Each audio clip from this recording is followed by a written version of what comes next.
Hello mga ka-agree, ang episode po natin ngayon ay tungkol sa edible landscape. Coming up. Yung edible landscaping, parang nag-garden lang po kayo ng mga bulaklak, pero instead na bulaklak yung inyong ina-arrange dun sa inyong garden, mga gulay.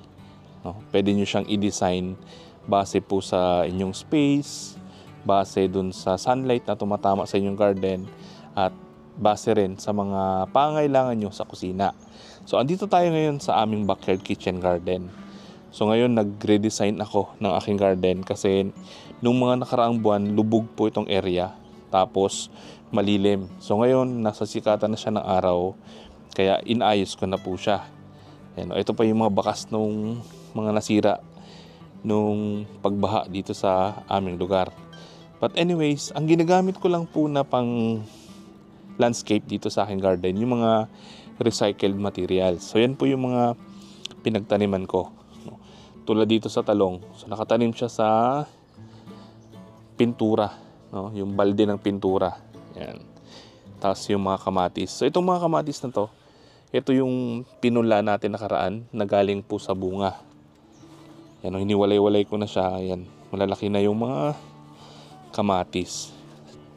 Tapos ito, yung sa rice cooker, yan, binutas ko lang sa ilalim. Tapos dyan ko tinanim itong mga spring onions.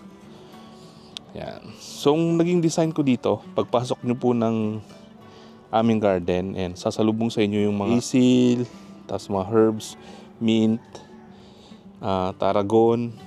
Yan. Tapos dito naman yung mga kamatis. So, medyo dinamihan ko yung mga kamatis ngayon kasi yan po yung madalas namin nagagamit sa kusina. No, ginagamit pang luto, pang sausawan. Yung ibang mga pots, yung mga lumang paso na namin, yan din po yung pinagtaniman ko ng mga gulay. Tapos kahit nakaangat na yung mga tanim ko, tulad dito sa kamatis, ayan, may kumain dito sa katawan niya kaya natumba siya. Halos nabalatan yung kanyang katawan. Ang ginawa ko, pinahiga ko na lang tapos tinabunan ko siya ng lupa. Yan, para tubuan siya ng ugat. Kasi kung hayaan ko yung naka-expose, pwedeng kainin ulit ng peste. Baka hindi mabuhay yung tanim. Pero yung so far, dalawang araw na rin siyang nakalubog dyan. Buhay pa rin yung kamatis. Yan. So ngayon, pinatong ko sila. So yung ginamit ko lang ng mga patungan, yung mga lumang lata. Tapos nilagyan ko ng kahoy. Para kahit bumaha po dito, hindi naman malunod yung mga tanim ko. Yan. Tapos dito naman sa gitna, ito yung mga bote ng soft drinks. Yan, binaon ko dito. Tapos yan po yung ginamit kong pangharang. Parang raised bed siya. Yan. Tapos dadagdagan ko lang ng lupa para tumaas yung center aisle na hindi siya bahain. Kasi dati, lumubog po ito Yan, kaya nanilaw yung mga sili. Ito po yung tungtungan ng manok. So ginawa ko, nilagyan ko siya ng nylon para maging trellis. So dito pwede kong pagkapangin yung mga sitaw, yung cucurbits. Yan. So nirecycle ko lang yung patungan na to. Tapos dito naman, yung mga putol-putol na steel matting, yan, tinali ko dito sa sabitan namin ng mga bulaklak. Tapos naglagay ako dito ng paso na pwedeng isabit. Ayan, So plano kong itanim dito mga leafy vegetables, mga pechay, mustasa. Yan, para hindi siya akyatin ng mga snails. Kasi sa lugar na to, dahil po laging binabaha, mamasa-masa siya. Maraming mga snails tsaka slugs. So madaling niyang kainin yung mga leafy vegetables. So kung dito siya nakasabit, medyo mahihirapan at matagal niyang marating yung mga leafy vegetables natin. Then dito sa section na to, dito ko pa rin ilalagay yung mga compost, yung ating swamp fertilizer, pati ito pang compost din yan. So itatabi ko lang siya ng konti doon sa gilid para maluwag po dito sa daanan. So dito ko siya nilagay para accessible siya sa aking garden. Tapos abot din siya ng hose pag nagre-refill tayo ng tubig dito sa ating swamp fertilizer. Then ang plano ko po dito sa center aisle, ayan, Inaayos ko pa siya. Tabi-tabi pa nga yung mga bote kasi matigas po yung lupa. So, ang plano ko po dito, magtatanim ako ng iba't ibang crops din. May mga cherry tomato, itong Brazilian spinach, tapos yung garlic chives, may sili, tapos may kamatis din ako tinanim kanina. Then, tataniman pa natin to ng mga bulaklak para siya na rin yung magsilbing natural insect attractant dito sa aking garden. So, nasa gitna para yung mga pollinators, yung mga beneficial insects makapasok dito sa loob ng garden at kainin niya yung mga peste. Kasi ito pong mga beneficial insects na to ay predator po ng mga peste. So, pararamihin natin yung mga kakamping kulisap. Then, meron pa rin akong section ng plant and forget. Yan, dito nakatanim yung aking malunggay. Tapos may luyang dilaw po dyan. Pero magtatanim ako ngayon ng luya. Dadamihan ko dito. Tapos andyan din yung ilang pirasong tanglad. So itong section na to, plant and forget, yung mga crops na hindi gaanong alagain. So dito ko na siya ilalagay. Then may mga malunggay pa rin yan dito, pati dun sa harap. Yan, kasi ginagamit ko po itong fertilizer, pang cut and drop. Tapos nilalagay ko rin sa swamp fertilizer. Minsan ginagawa ko siyang pang fermented plant juice.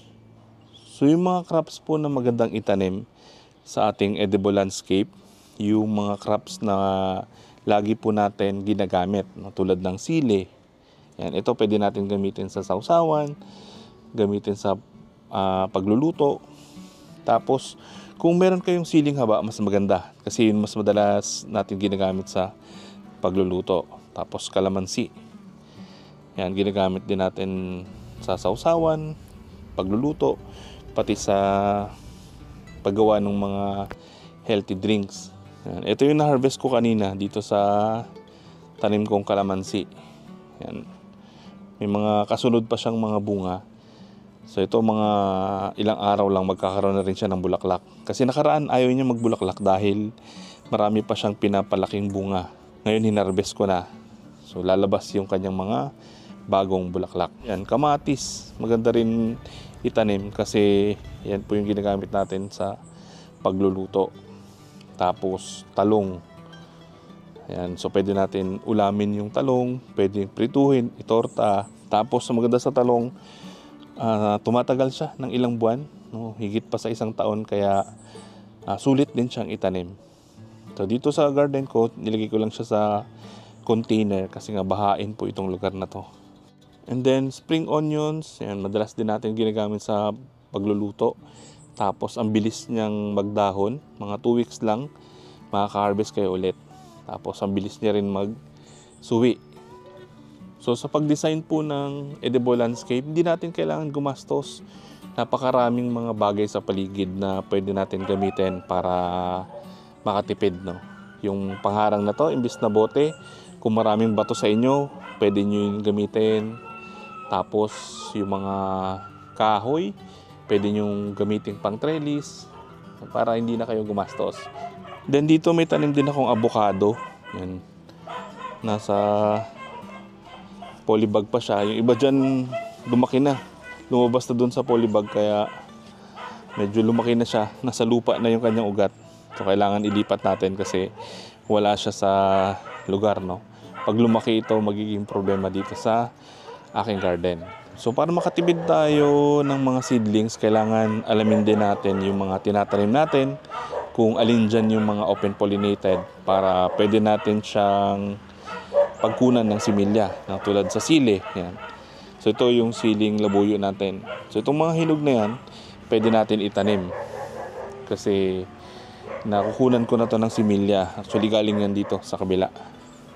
Tapos marami pang pwedeng gawin. Pwede nyo gawan ng pathway, ng mga trellis. So yung trellis nyo pwede nyo i-design na magandang tignan sa inyong garden. So ito unti-untiin ko lang. Papakita ko sa inyo yung development ng aking backyard kitchen garden. So yung gagamitin ko yung mga recycled materials para mapakita sa inyo na pwede pa natin mapakinabangan yung mga patapon na mga bagay. So sana po nakatulong information na to. Sana na-inspire din kayo na gumawa ng sarili nyong edible landscape, edible garden na pwede nyong pagkunan ng mga gulay. Maraming salamat po. Happy farming!